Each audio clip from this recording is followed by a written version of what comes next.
Bienvenue dans cette vidéo où on va parler d'une des histoires les plus incroyables des traditions hindoues. Vous l'aurez compris, on va parler de l'histoire d'amour. Tragique ou pas, le Ramayana. C'est l'histoire d'ailleurs que je vous raconte toutes les semaines dans le podcast Histoire de Yoga. Mais parlons ici des livres parce que c'est pour ça qu'on est là. Je vais vous parler des différentes versions que j'ai utilisées pour la création des histoires dans mon podcast et peut-être que ça vous donnera des idées pour ajouter à votre liste de lecture. On commence alors avec la première version en français de cette histoire. Vous l'aurez compris, il s'agit du Ramayana conté selon la tradition orale aux éditions Albin Michel et écrit par Serge Démétrian.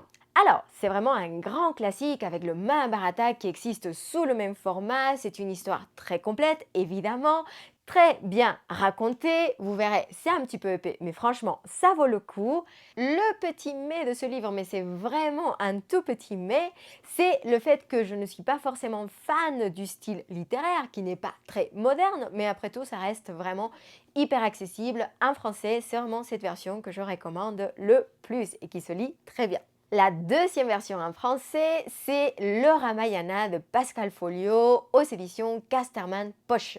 Et oui, alors c'est une histoire qui est vraiment raccourcie par rapport aux autres livres que je vais vous montrer et qu'on va voir ensemble, mais c'est une histoire où j'ai trouvé que le style était beaucoup plus intéressant, plus moderne, peut-être plus fluide pour moi, et très accessible également.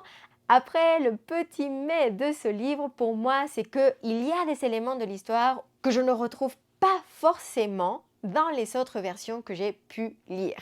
Mais après, ça reste très poétique, c'est très axé sur l'histoire d'amour, donc si vous aimez les histoires d'amour, peut-être que ce livre est le livre parfait pour vous accompagner lors de vos prochaines vacances.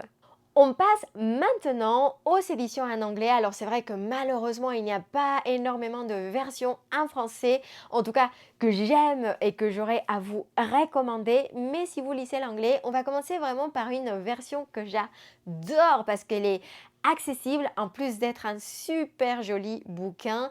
Et c'est la version du Ramayana illustré de Sanjay Patel, animateur de Pixar, où franchement c'est juste un délice de rien que de regarder les images, les illustrations. C'est une histoire qui se lit très facilement, donc même si vous lisez très peu l'anglais, c'est vraiment très accessible, très beau. Et il y a quand même, et c'est ça que je trouve impressionnant, un résumé de l'histoire qui est très très bien fait avec les éléments centraux, les personnages principaux, les moments forts. Enfin voilà, franchement, je pense que parmi toutes les versions que j'ai, c'est vraiment une de mes versions préférées.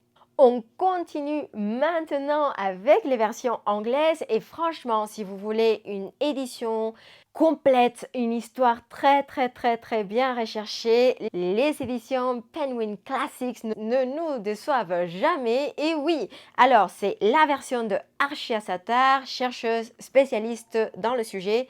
Et c'est vraiment ma version de référence, c'est vraiment la version où je vais aller consulter les petits détails. Je sais que parfois il y a des ouvrages de ce style où voilà, ce n'est pas forcément très facile à lire. Je trouve que c'est vraiment pas le cas pour cette version qui est quand même très accessible à lire en anglais à nouveau. Mais franchement, voilà, mon texte de référence.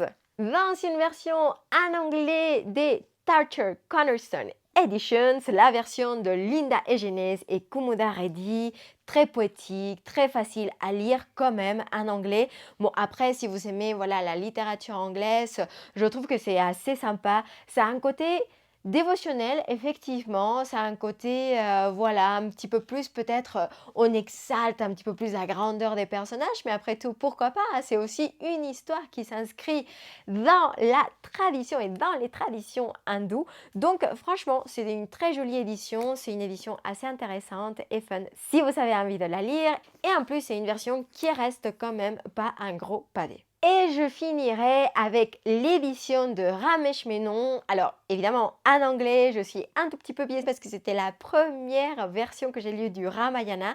Donc forcément, je suis un petit peu attachée à cette version, mais elle reste vraiment accessible. Elle est très facile à suivre et elle est racontée par quelqu'un qui fait partie des traditions hindoue, donc extrêmement intéressante.